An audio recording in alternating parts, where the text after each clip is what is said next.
Hi there, folks. Bob Enos coming at you today. Wilmer Tyranny, as we like to call it.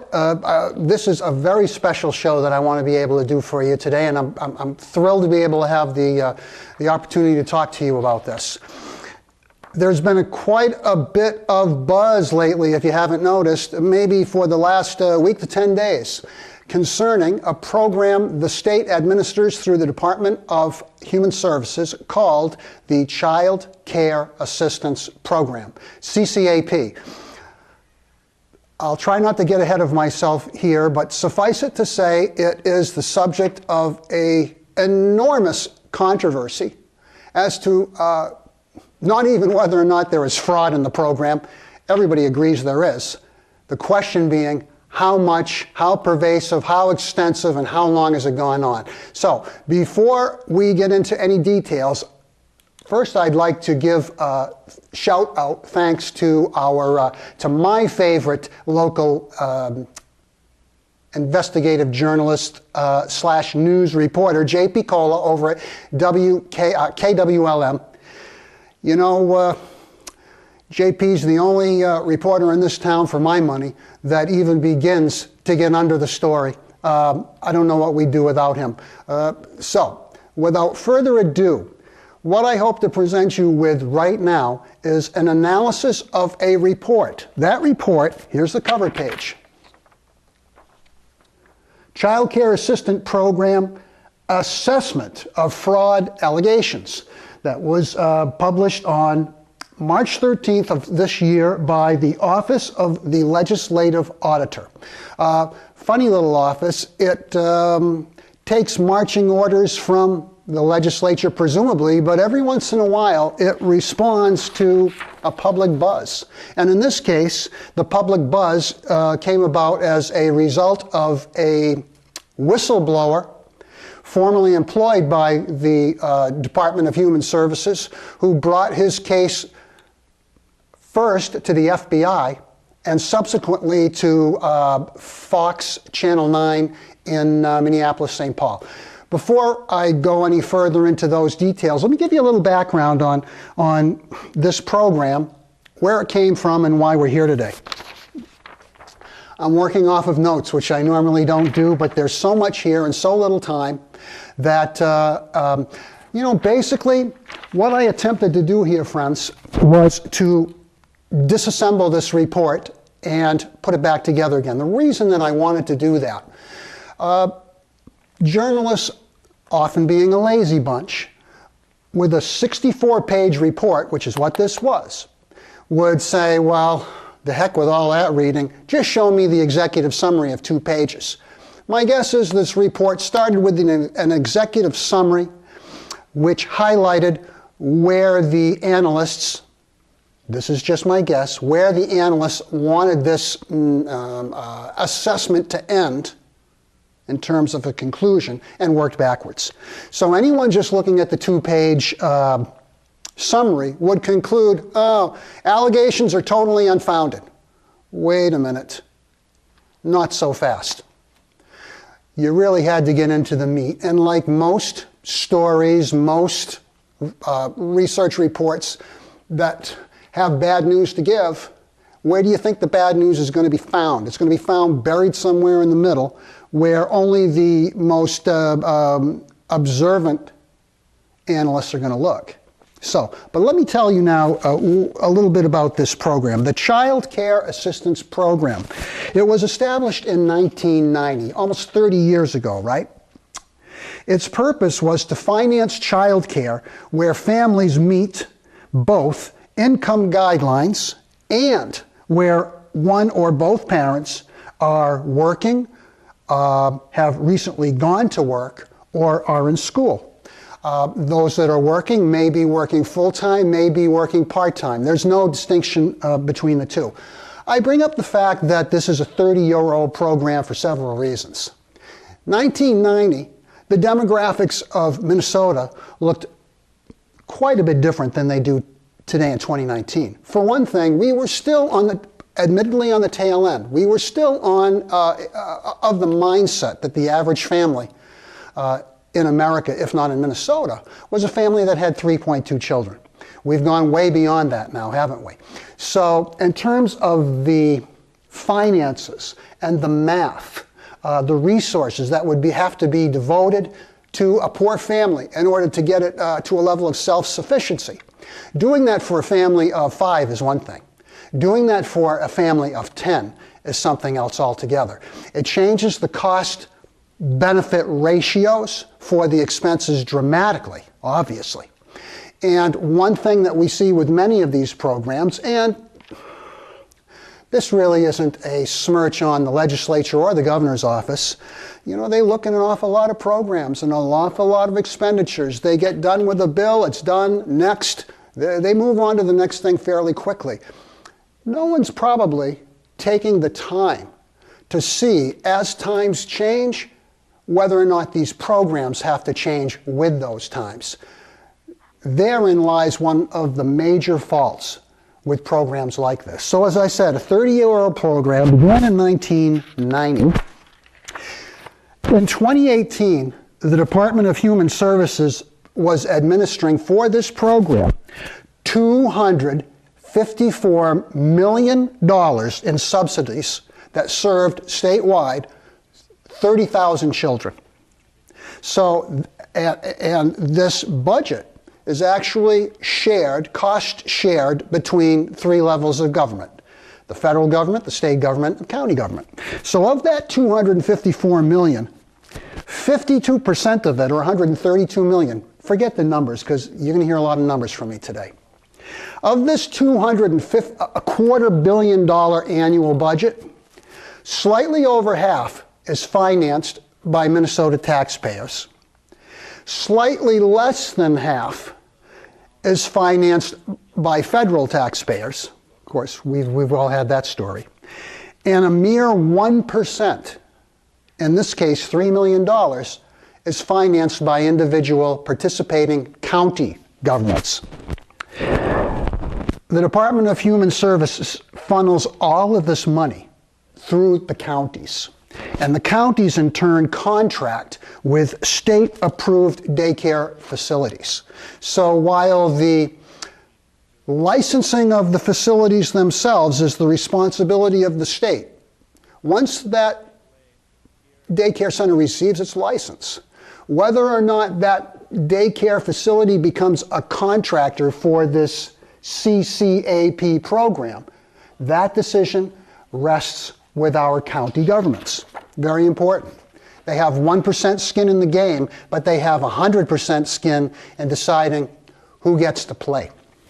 In Candioi County, by the way, in case there's any mistaking here, all of the information I'm going to give you today derives from public sources that I'm perfectly willing to footnote or share with anybody that needs to know.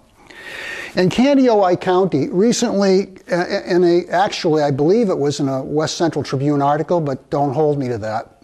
Usually I'm getting my information from them or JP.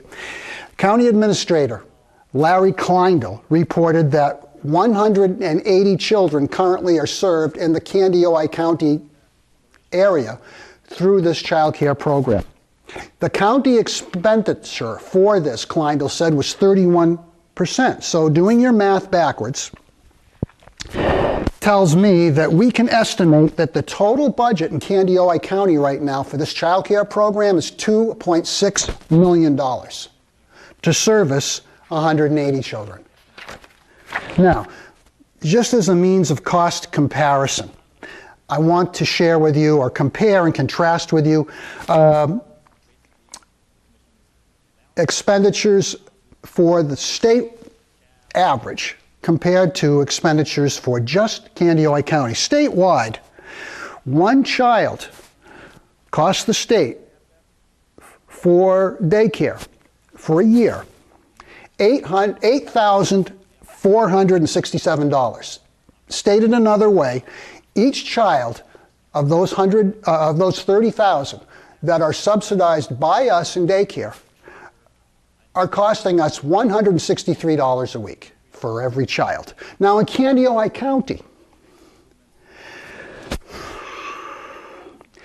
instead of $163 a week, daycare for children in this county under this program cost $278 a week, which is a 71% rise or increase over the statewide total. Why that is, I haven't a clue. So where statewide the expense for daycare for one child is just shy of $8,500, in Candioi County it's $14,500. Let me tell you a little bit about the guy that created this kerfuffle, if we can call it that. DHL whistleblower, former employee Scott Stillman. In May of 2018, Fox News, through its local affiliate, Minneapolis Channel 9, KMSP, they reported that the station had uncovered, end quote, rampant fraud in massive state program, end quote. That was later reported to be the Child Care Assistance Program. Now, a little bit about Mr. Stillman. A former Department of Human Services employee, Human Services subsequently confirmed that he was considered by the department an excellent employee. Evidently, Mr. Stillman had brought this issue to the attention of DHS higher-ups more than once, felt that he was getting the bum's rush, and instead took it upon himself to report what he suspected to the FBI. You might say, well, why would he bring it to the FBI? Certainly the state representatives and Senate committees that later interviewed him seemed to be concerned more than anything else about the fact that he went to the FBI with what he suspected. Now remember, almost half that budget for this program is federal money. In the course of his allegations, one of his suspicions, and this was not unknown to the FBI, was that some of this money created by fraud was finding its way overseas. That becomes a federal issue. When we're now involved in interstate commerce or international commerce, you bet your life it's an FBI issue.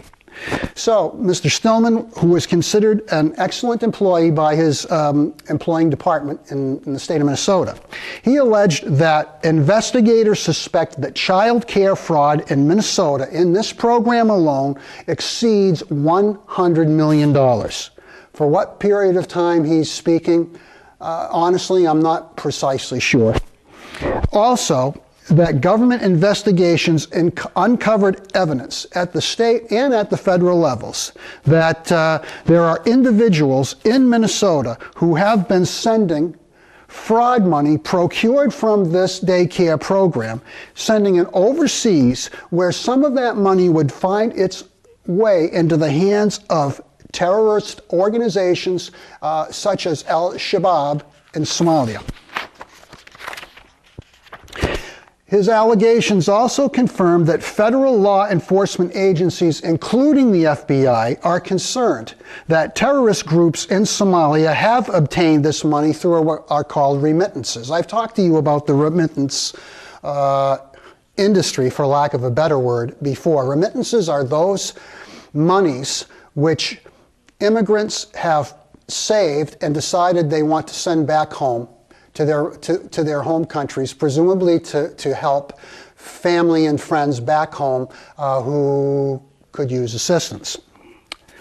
So the confirmation was that federal enforcement agencies, including the FBI, are concerned about this, that they are concerned that money is finding its way out of the country, and that federal and state officials have been, quote, concerned about child care fraud for several years, end quote. Remember, this program is 30 years old.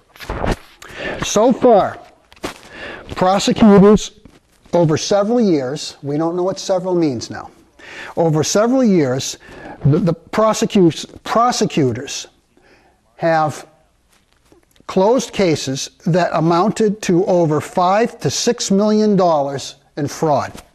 Now, as I say, the question is, what does several years mean? But just for the sake of argument, let's say that several years is 5 years. That would amount to a fraud level. If that's the only fraud, that would amount to a fraud level in this program, which over 5 years would have spent over $1 billion. That would amount to a fraud level of less than 0.5%. Now, Mr. Stillman, on the other hand, alleges that the fraud level is more like 50%.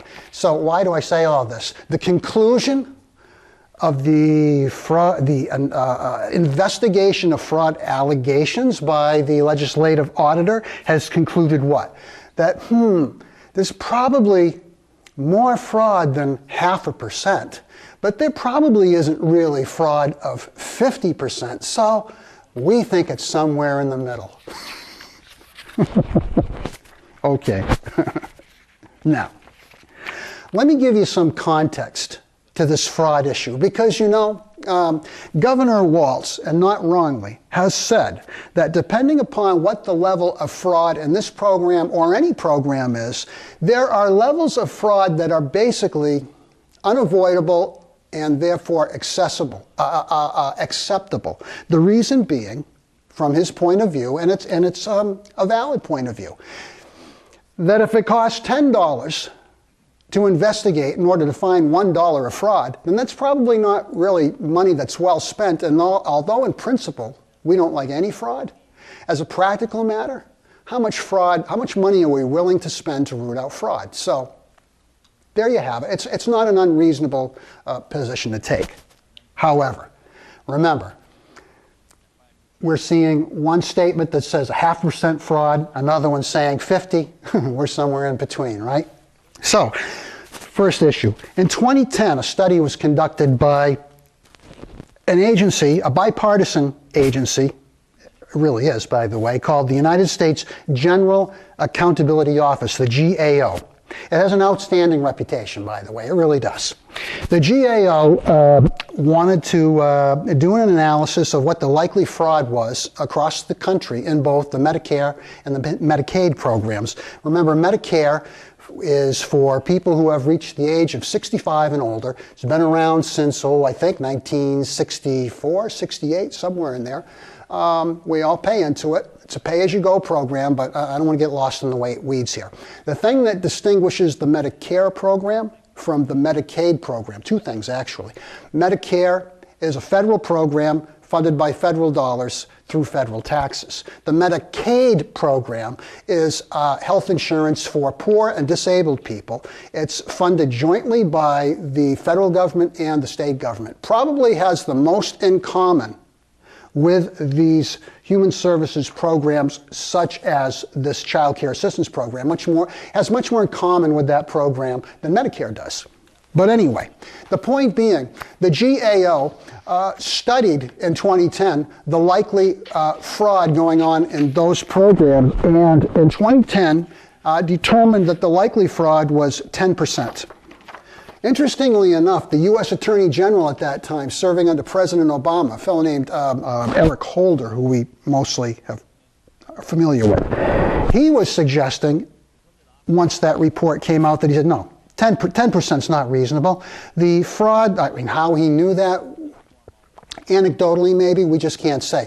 He said no, Holder said the fraud level in Medicare and Medicaid isn't 10%. It's more likely to be somewhere between 12 and 18%.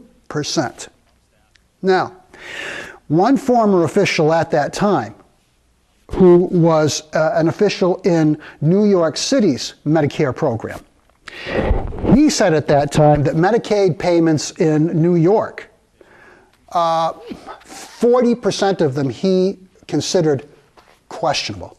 So look at the range we have in allegations of criminal activity in these kinds of human services programs. Anywhere from 0.5% to 10%, to 12 to 18%, to 40% to 50%. So what do we really know here? Nobody knows. Then we're going to get a little later into why nobody knows. Now, as I said, Minnesota's Department of Human Services is the sole state agency that administers both the Medicaid program and the Child Care Assistance Program.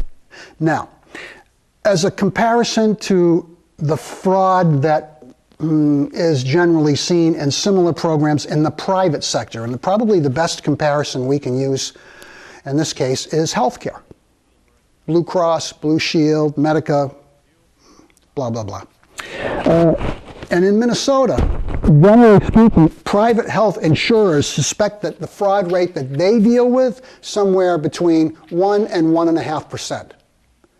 And of course, what that tells us is that they feel that that's a fraud that they can live with, because if they couldn't, they'd be combating it to bring the numbers down. And that seems to be a generally accepted number throughout the industry. Now, let me tell you a little bit about this fraud investigation unit within Child Care Assistance Program, from which whistleblower Stillman came. Now, part of the report tells us that we have a turf war. We have a turf war going on here. So the Department of Human Services has its own fraud investigators, right? And then that department, among all of its various smaller programs, has this one called the Child Care Assistance Program, which in turn has its own fraud investigation unit. So we have not one, but two sets of fraud investigators that for 30 years seem to have not gotten a handle on this problem.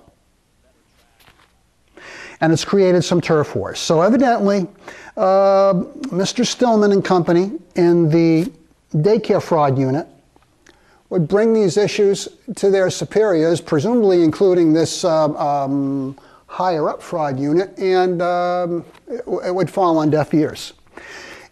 In the fraud investigation unit that the daycare center program operates, it has 14 investigators.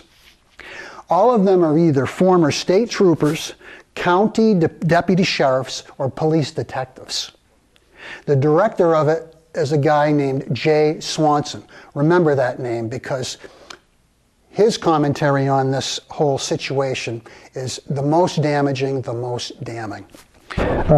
These are all investigators who are experienced in homicide, predator, and property crimes. And as we all know, if you're a guy or a woman who's, maybe got 10, 20 years experience in the field, just because you don't always have the evidence does not mean that the crime didn't occur. And there is something to be said for gut instinct from people who have spent that much time in the field with the bad guys, and I wasn't there. Now, let me get back to Mr. Swanson. As I said, the most damaging component of this entire episode so far is an email that Mr. Swanson sent to his superiors at the Department of Human Services right about the same time, perhaps shortly after Mr. Stillman blew the whistle on what he suspected was going on. Now, Mr. Swanson, the head alpha dog for the entire unit of 14 experienced investigators, informed his superiors that every single member of that squad believed what Mr. Stillman had to say, believe that the fraud is just as extensive as Mr. Stillman claims that it is. And Mr. Swanson, their boss, said he believes all of them. He contends that Mr. Stillman's allegations are very credible, as did all 14 other investigators. He contends that there is at least a 40% rate of fraud occurring in this program, based upon the fact that over 100 daycare centers are centers that they have their eye on because they think there's bad things going on in there. And those 100 centers account for $108 million of expenditures for daycare which is nearly half of the entire budget for a given year. Now, the state, I know you're going to hear about agencies till you're blue in the face. The state office of the Inspector General. That's the closest thing that the state of Minnesota has to a, how could we describe it? To a supra umbrella investigative unit that's a watchdog for all these kinds of programs in all of these various agencies. And of course, who could keep track of all of this, right? The OIG reported that in 2017, there were 340 licensed CCAP daycare providers in Hennepin County alone. 17 have lost their licenses since May of last year. However, the Department of Human Services refuses to publicly disclose the names, the identities of those agencies. So much for transparency. The fraud unit says that the #1 problem in this program is poor financial controls and shaky licensing. They also suggest that there might be a conflict of interest in the fact that the state agency, Human Services, is responsible both for licensing these agencies and for auditing them. So stop and think about that. So if the auditors and the licensors report to the same boss, how likely is it that that boss wants one of his people ratting out the other? So there's probably quite a bit of disincentive here to keep problems quiet or to resolve them below the radar. Again, these are just common sense notions that I have. I'm not making any allegations of anyone. I'm simply trying to do some analysis of what I've learned from the 64-page document that was produced, presumably as an investigation. Here's the problem, folks. When push comes to shove, the people that run this program say that the real problem is that it's simple to defraud it. That begs a question to me, especially after 30 years when they could have been taking all the bugs and tuning this puppy up. If it's so simple to defraud, why are we running it? And here's what I mean by being simple to defraud, or what I think they mean. Even though pretty much all of the world seems to run digitally these days, this is one of those last bastions that requires, for instance, time and attendance records to be filled out in a notebook at the counter when you come in the door. So what they found is that those paper time and attendance records, when the investigators show up for a pop inspection, all too often are either shoddy or they're not there at all. Furthermore, these centers are supposed to have video surveillance, not only to guarantee honesty, but for the protection of children. You want to make sure that whoever brings your child to daycare is the same person that checks them out now, don't you? We want to make sure those kids are safe, that they're not kidnapped, they're not abducted and taken to a foreign country, which we know happens. We read about it all the time. So in all too many instances, what little video surveillance equipment may exist on site isn't being used. The paper trail with respect to time and attendance and payroll, the investigators characterize as almost quote-unquote comical. There's no automated system and for checking people in and out. And by that I mean, you might expect parents to have to enter in a punch code in order to get in the door, or slide in a magnetic bar stripe card to gain entrance, or use some other biometrics, which in many states now, at least 11 that I know of, require the children to leave a fingerprint on the way in and on the way out. Again, for the safety of children, as much as program management. None of that exists in Minnesota. Now, here's something that they learned that was shocking. As we know, particularly in the Somali community, the average size, according to the data, of a typical Somali family is 7 children. Remember those numbers we talked about a minute ago? $8,500 per child per year, the state will pay out for daycare. So, if you're a mom or a dad and you have 7 kids, that amounts to, for some daycare operator, an income stream over the course of a year of $100,000. Now remember,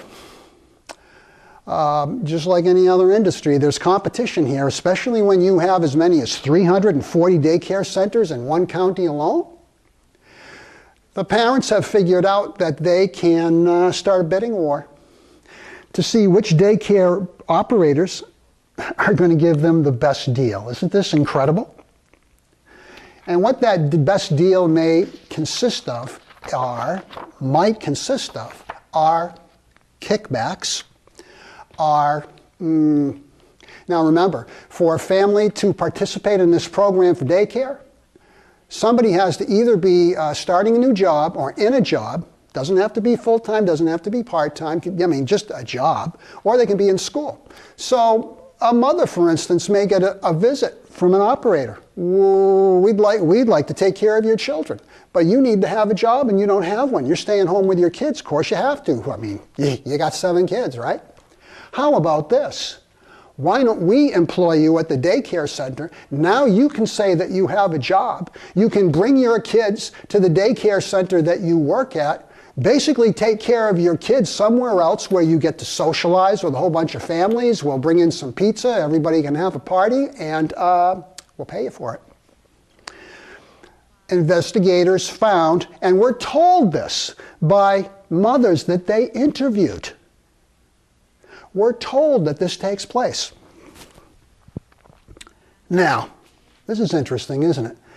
Remember I told you that while the state is the place where these daycare providers are licensed, the decision as to whether those providers can become private contractors to this program, that's not the state's decision. That's the county's decision. And the counties are allowed to award, or approve, I should say, up to 120 hours of child care per child for every 2 weeks. So 60 hours a week per child. Remember the seven kids? So, excuse me, that was rude of me. So, why is that so relevant again, folks? You remember that number that I threw at you? That typical family of 7 in Wilmer, and we'll talk about why Wilmer's in the mix in a minute. That family their kids are generating, if they're all in daycare for 60 hours a week, that family is generating a revenue stream, that one family, for one daycare operator, of nearly $2,000 a week, $100,000 a year. Now, here's where I want to get to the cost-benefit analysis, friends, because here's where I think it's obvious that this program did not change or morph with changing times and changing circumstances, changing demographics. The average income for a refugee in western Minnesota who works in the turkey industry is about, according to the State Department of Employment and Economic Development, is $360 a week. That's because they work 30 hours a week on average and make $12 an hour on average. $360 a week, which translates to about $19,000 for an annual wage. Now think about this. What kind of a business, we'll pretend that the government's a business, just a bad one. What kind of a business would spend $100,000 a year so that somebody can take a job and make $19,000 a year? So in effect, the public sector of taxpayers, you and me, are spending $5 for every dollar that worker is making. And because that worker has a large number of exemptions on top of the standard deduction, they're not paying any income taxes at all. And because of the large number of kids, as I've told you before, also qualify for what's called the federal Earned Income Tax Credit, which will give them a refund on taxes they have not paid of about $6,400. Do you see how absurd this entire thing is? Okay. I'm moving right along. I hope I'm not overwhelming you. I'm sure your head's exploding the same way it was when I began to look at this. How could it not? You talk about unsustainability. How long can this go on? Investigators believe that mothers of 10, and here's another fraud element, a separate fraud element, that there are mothers of 10 who bring their kids to a daycare center for maybe 15 minutes, check them in, check them out, and then they leave, but the daycare operator is able to charge the state for the entire day of daycare because the regulations don't require that the time they spent there has to match up with the time they get paid for. So it's completely conceivable that kids are showing up for 15 minutes and then the daycare operator is charging for as much as 10 hours a day. And there was also suspicion by these investigators that many times when these parents show up to sign their kids in for those brief periods of time, they're also fraudulently signing timesheets for those kids going out as far as 1 and 2 weeks ahead of time. You follow what I'm saying? We're not just talking about fraud at this point. That's theft. There's no mechanism in this program that allows, when fraud has been identified and verified, there's no mechanism for this program to immediately shut off checks going out to the daycare provider. So an investigator can have the paper, can go back to the office and say, these are bad guys. I have evidence. But the regulations do not allow the program, the state agency to say, whoa, we better shut off the faucet on those payments right here, right now. There's no provision for that to happen. Lord, how have we survived this long?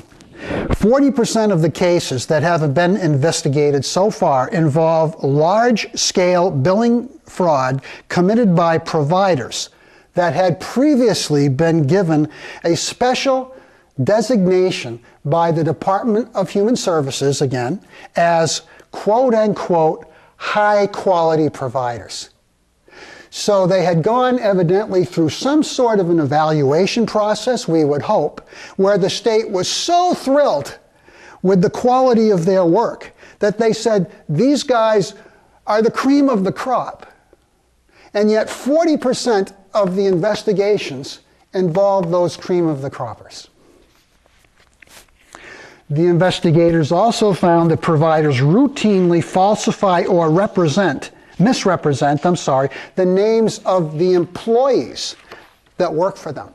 So here's the issue, is that in order to meet licensing requirements with the state, they have to be able to show, for example, that they have, that they meet a certain, how would you say, employee to child ratio, like a teacher-pupil ratio, right, in order to meet a standard. Well, if they don't have enough workers, evidently some just make it up.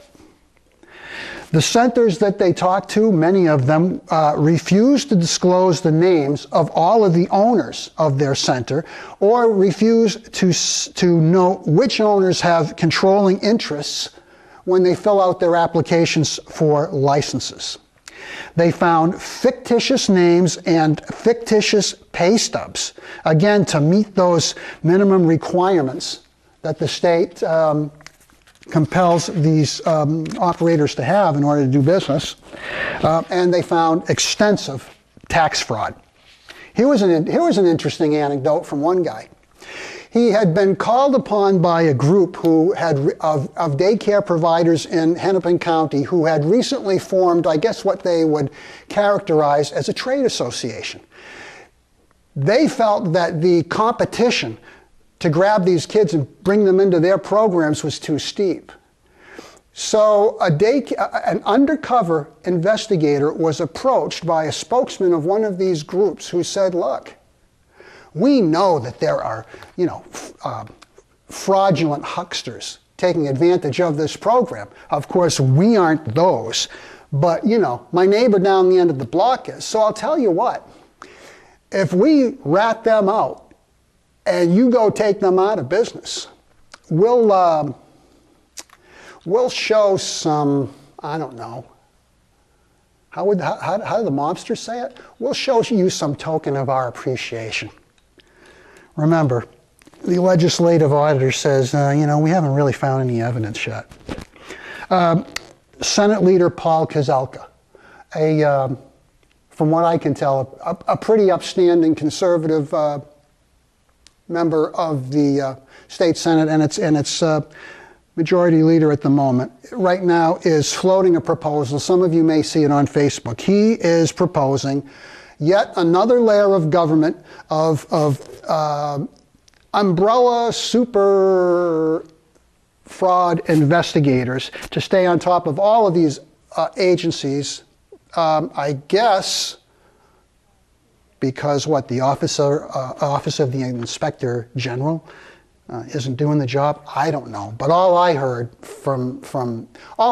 here was, when we see a problem, what do? Let's spend more money and form another level of government, even though we haven't adequately diagnosed the problem, we haven't come up with a prescription, and we don't know what we're doing. And we've had 30 years to figure it out.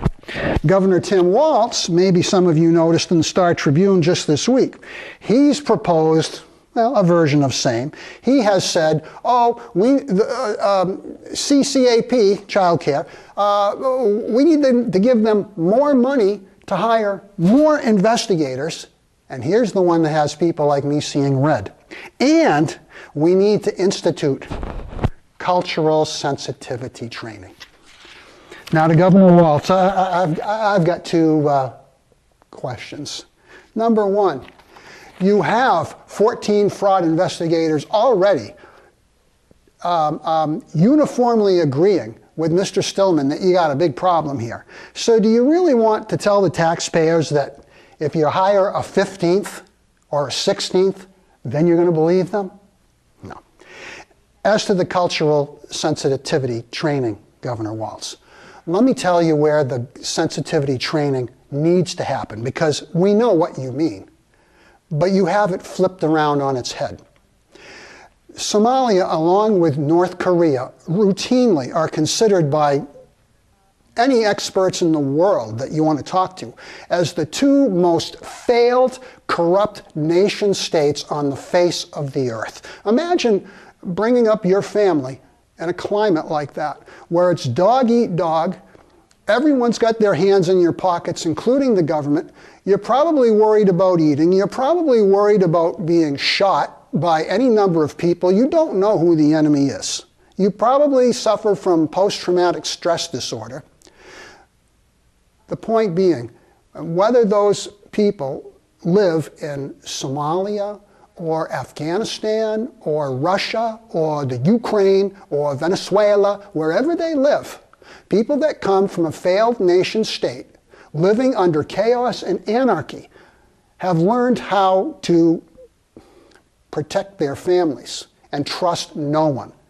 So the cultural sensitivity training, Governor, that you seem to lack, and those who think like you, is that you don't understand that when people who have escaped a life like that come to the United States, they don't drop that fear and wariness and aggression at the doorstep just because they've reached Ellis Island. It's still with them. They still don't trust anybody. They still don't trust the government. They still don't trust the police. They still don't want to pay taxes. And they still run underground economies. The one who needs cultural sensitivity training here, Governor, is not us. It's you. On the heels of this report, when queried by our Ace Cub reporter, and I mean that, lovingly, J.P. Cola, asking our state delegation for their positions on this problem, State Senator Andrew Lang told JP, I should say, that he had combed through every inch of this report and was convinced that this situation is absolutely intolerable. Nothing to say that he had any suggestions to fixing the problem, but hey, recognizing the problem is always the first most important step, correct? The same can be said for Tim Miller, who to his credit, also said that we just can't have this. Whether this kind of crime is committed by refugees, immigrants, white people, whatever they are, we can't, as stewards of the public trust, we can't allow this to happen. State Representative Dave Baker, yep, he said this would be bad if it's happening, and he recommends forming a special committee. Here's my suggestions for the day, friends, because I'm getting to the end of my clock, okay? This program has to be stopped immediately, and I'm going to tell you why. Because, when I initially looked at this program, my thought was, yeah, in an ideal world, this wouldn't be going on. If for no other reason, because of that cost-benefit analysis that I provided you. Who spends $100,000 to make 19? Nobody. But I thought, I guess we're going to have to swallow some of this because it would be so politically unpalatable or so unrealistic to expect any agreement among all the factions and special interests and fighting parties, especially in this day and age. We could never expect all the powers that be to just say, okay, we're going to kill it. Couldn't do it, right? But I thought, and a couple of my more esteemed activist friends, who shall go nameless for the time being, said, Bob, you're wrong. And I thought about this.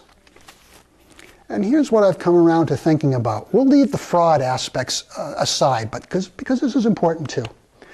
These programs, friends, seem to be almost wholly devoted to the Somali community.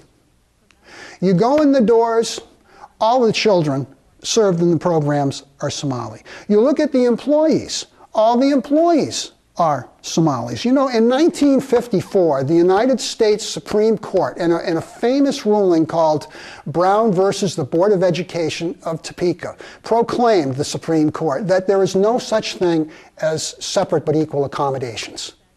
And if they work for one, they have to work for everyone. Remember, I was an emigre, if you will, from Boston. Lived through the court-ordered desegregation of the Boston schools, which were one of the more ugly periods in Boston history. But you know what? As ugly as it was, it worked out. It took a long time, took a lot of violence. People were hurt, people died. But it worked out. So now we've flipped this whole notion on its head and said, no, segregation is okay as long as we're being culturally sensitive to the people who typically would be the subjects of discrimination. But as long as they agree with the discrimination, it's no longer, as long as they agree with being segregated, as long as that's what they want, then it's no longer segregation. That's not what the Supreme Court ruled in 1954. The court ruled that whether it's intentional or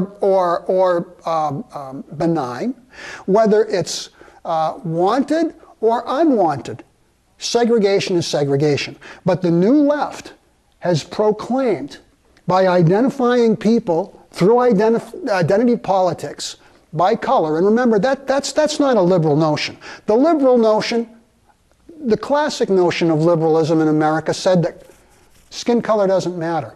The new leftist notion on skin color says it not only matters, but it should be used as a litmus test for deciding how much you get and where you get it. So now we have a left, particularly in Minnesota, that has sanctioned an institutional segregation, has sanctioned segregated workplaces, and said that hiring on the basis of color and religion, in this example, is not only not illegal, it's desirable.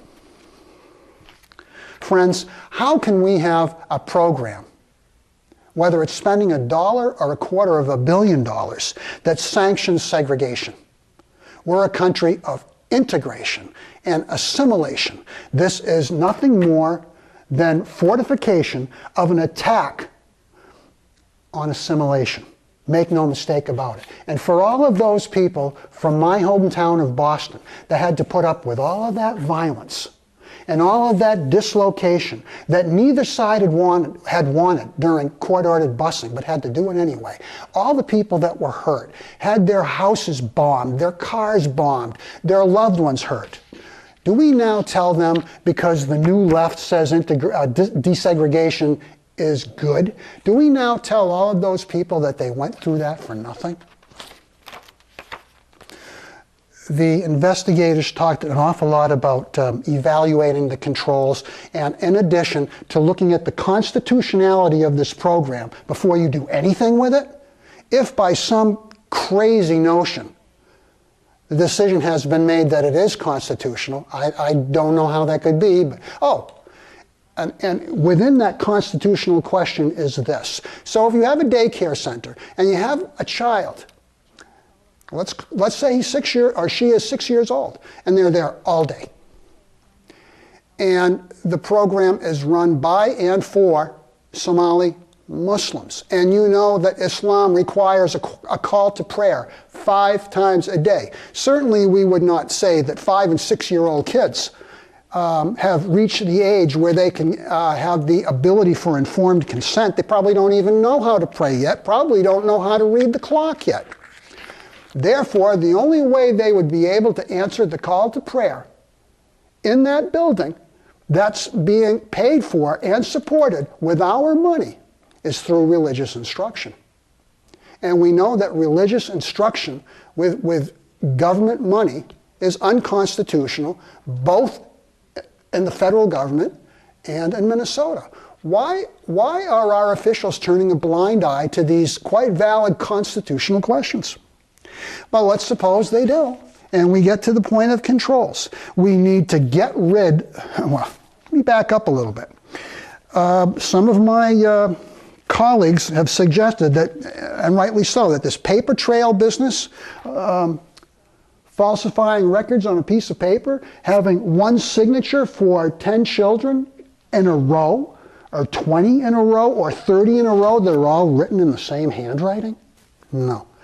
We need to get modern with this, folks. We need to use Chronos or whatever the electronic timekeeping systems of the day are that utilize current digital technology, that utilize biometric technology to identify people by individual physical markers like retinal eye patterns, most commonly fingerprint. What we don't need is a new government agency. We don't need a new institutional layer to find out what happened, because these things I've just talked to you about, records and record keeping, those are the things that we want to do to close the barn door. But what do we do about the horses that already left the building? We've already been told by the department experts that the program is so simple to defraud that it's too late to catch them. And maybe it is, maybe it isn't.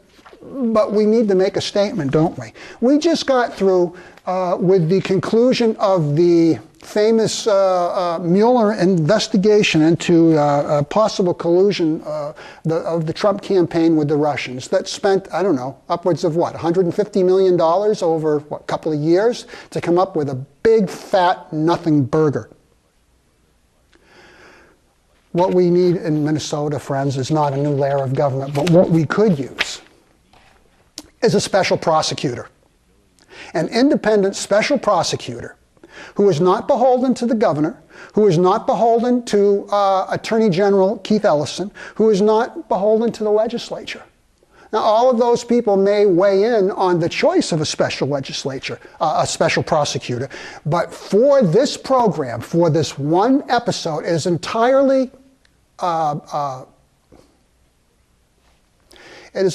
logical that we demand the appointment of an independent special prosecutor who has a budget to hire his own or her own investigators and forensic auditors to go back and find out why we can't find this money, to track down as many of these problems as we can, and to give us a report on what happened. That the prosecutor should have subpoena powers to force people to testify.